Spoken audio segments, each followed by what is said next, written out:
Hoje vamos voltar ao nosso famoso quadro onde eu falo 3 pontos positivos e 3 pontos negativos de um filme. E vamos recomeçar esse quadro falando de Pânico 7, esse filme que reviveu a franquia do Pânico. Em Pânico 7, Sidney agora, é uma mulher madura, já tem família, tem um esposo que é policial, tem uma filha e segue sua vida tranquila até que um novo Ghostface, começa a atacar e começa a ir atrás dela e da família dela, e ela tem que relembrar os seus velhos traumas e voltar para a ativa. É um filme, eu não vou dizer que foi ruim ou bom, é um filme aceitável, é legal de assistir até. Não é o melhor da franquia, mas com certeza não é o pior.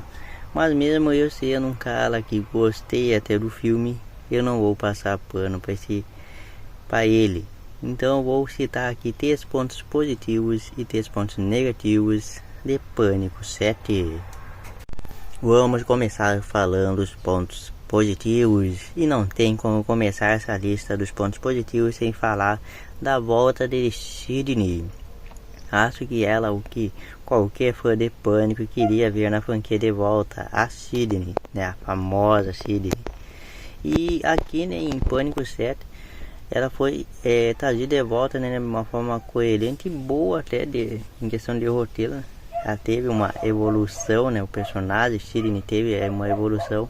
Então foi, além da nostalgia de ver ela de volta na franquia, foi interessante, o jeito que eles fizeram ela voltar, uma evolução de personagem, Agora tem família, filha até, E aqui, a principal função dela, o principal objetivo dela é proteger, principalmente a filha dela. Segundo ponto positivo que eu quero citar aqui é a volta de alguns personagens, antigos da franquia. Além da volta da Sidney, tem outros personagens que voltam aqui. Eu não vou falar quem, para não dar spoilers para quem não assistiu, mas foi muito legal ver eles em tela de novo. E também, do mesmo jeito que a Sidney foi introduzida de uma forma coerente na história, eles também tiveram, uma pequena evolução de personagem. Então foi interessante ver eles de volta, dentro da franquia, e espero, que continuem. E o terceiro ponto positivo que eu vou citar aqui, e o primeiro que você vai ver no filme, é a morte de abertura. Cara, não só a morte, mas a cena de abertura em si foi icônica de ver. Cara, foi uma das melhores coisas do filme, que é aquele casal lá, que é morto dentro da casa lá. O jeito que o cara morre, bem na frente da mulher dele, a faca entrando bem devagar na cabeça dele. Depois a mulher, lutando com o Ghostface, O Ghostface cai lá do segundo andar e ela fica pendurada lá, lutando para não cair. Quando ela cai, o Ghostface se vira e não mata ela, ela fica só ferida, gravemente ferida, não pode se mexer. E depois, bom, não vou contar mais para não estragar a surpresa para quem não assistiu o filme. Cara, mas essa é uma das melhores mortes do filme, também uma das melhores sequências do filme. E eu falo em morte, porque afinal é um filme de terror. Ninguém vai no cinema ou assistir em casa um filme de terror se não quiser, ver umas mortes bem executadas, bem feitas e bem dirigidas. E nessa questão, essa abertura ganhou nota 1000. Agora vamos começar a falar dos 3 pontos negativos. E o primeiro ponto negativo, eu não tinha como deixar de fora, é os Ghostface. Bom, em Pânico, você sabe que qualquer um pode ser. E sempre foi legal descobrir quem é que foi, ligar os pontos, Só que em Pânico 7 isso não tem. E também, a motivação dos Ghostface aqui, cara, é terrível. Não dá pra aguentar, sabe? E também, cara, eles passam o filme todo, né? Parecendo super perigoso e tudo mais. E quando chega na hora do ato final, parece que eles são só crianças tentando lutar com um adulto, de tão fraco que eles são, né? Cara, foi um dos piores Ghostface, né, que eu já vi em tela, em Pânico. Não achei problema de ter dois. Acho que isso não é o problema, afinal já aconteceu isso na franquia. Mas que pelo menos, né, desse uma motivação legal pra eles, né? E também a luta ali final, né, tem que ser um pouquinho mais épica, né? Não daquele jeito, né, que foi ali.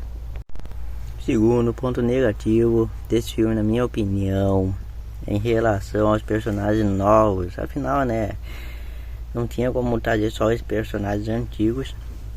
Eles iam ter que introduzir personagens novos. Também, né, para poder conquistar, né, o novo público que tá surgindo por aí, né.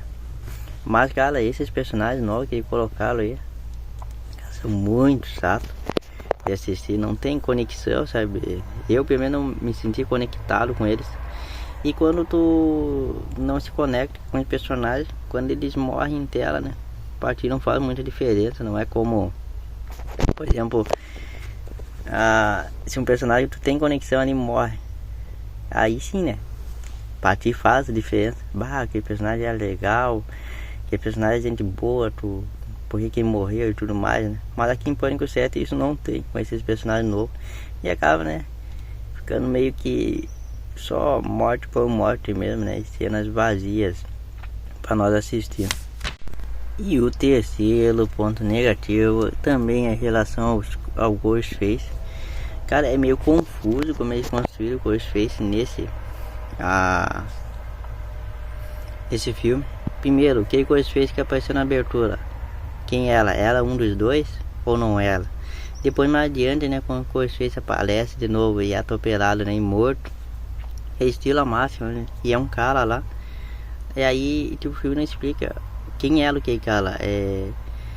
Eles pagaram pro cara se fantasiar, ou ele era também Ghostface. Tipo, essas questões nesse filme, né, no Pânico 7, fica muito confuso, sabe? E fica meio difícil de tu entender a história, não tem, tipo, muita coerência, sabe? E também em questão de algumas mortes ali, cara, são praticamente adolescentes, né, lutando com o cara adulto lá. E o cara adulto, né, tem maior dificuldade, né, pra derrubar. Sendo que cenas atrás ele derruba, né, um cara preparado pra isso, preparado pra lutar. Bem maior que ele derruba fácil. Tipo, não tem muita lógica, sabe? E isso acaba estragando um pouco da nossa interação, né, com o filme. E aí, o que você achou de Pânico 7? Já assistiu ou ainda não? Se você assistiu, concorda com os meus pontos que eu levantei aqui? Me conta aqui nos comentários. E se não assistiu, me conta aqui nos comentários qual a sua expectativa para esse filme. Também curta esse vídeo, pois assim você mostra para o YouTube que o nosso conteúdo é bom. E não se esqueça de se inscrever no canal para ficar por dentro de todas as novidades que vem por aí.